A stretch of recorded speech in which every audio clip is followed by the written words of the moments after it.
Pensa só, e se um psicólogo do século XXI e um teólogo da Idade Média, que viveram com 700 anos de diferença, tivessem chegado exatamente ao mesmo diagnóstico sobre o que há de errado com a gente? Pois é essa conexão surpreendente que a gente vai explorar agora. Parece impossível, né? De um lado, um psicólogo em Viena, analisando a neurose no divã. Do outro, um teólogo medieval, lá no século XIII, dissecando os vícios da alma.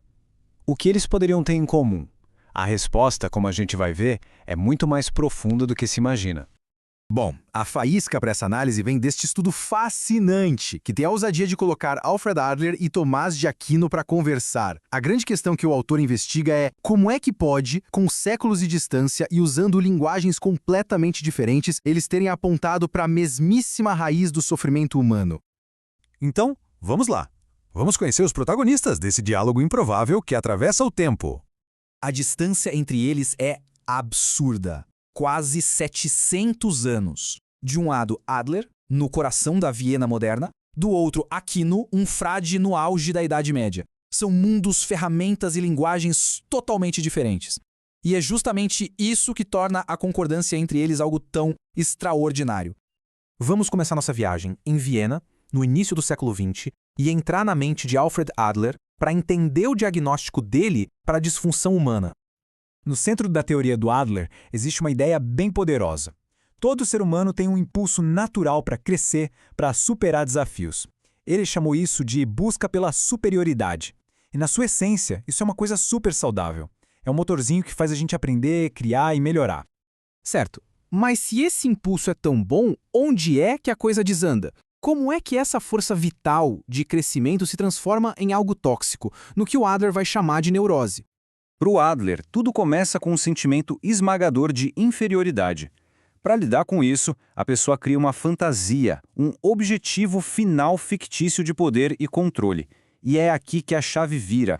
O desejo saudável de se superar se corrompe e vira uma vontade de poder neurótica, uma necessidade desesperada de dominar os outros para se sentir bem. E essa citação resume perfeitamente o resultado trágico. Essa busca desesperada por poder não cria conexão.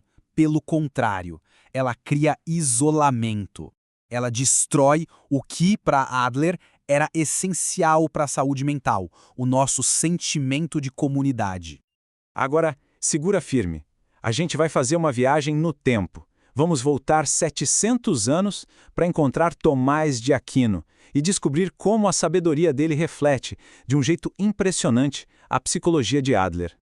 Muita gente conhece o Tomás de Aquino pela lista dos 7 pecados capitais, né? Mas para ele, a soberba não era só mais um item nessa lista. Era algo muito, muito mais fundamental. Para Aquino, a soberba é a mãe de todos os vícios.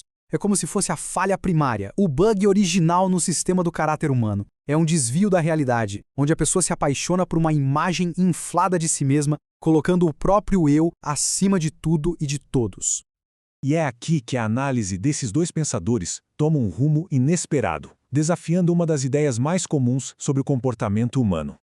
A gente aprendeu a pensar, principalmente depois de Freud, que o desejo sexual era o motor de quase tudo. Mas, tanto para o Adler quanto para o Aquino, séculos antes, isso era um erro de diagnóstico. Eles viam a coisa de uma forma completamente diferente. E aqui está o pulo do gato. Para eles, a luxúria raramente era a doença. Na maioria das vezes, era só um sintoma, uma ferramenta a serviço de um impulso muito mais profundo e perigoso. Para Adler e Aquino, a luxúria era uma ferramenta super versátil do ego. Podia ser usada para dominar, para se distrair do sentimento de inferioridade, para se sentir poderoso. Resumindo, o problema nunca foi o sexo. O problema sempre foi o ego. Ok, agora vamos colocar as duas ideias lado a lado. É aqui que o quebra-cabeça se monta de um jeito impressionante.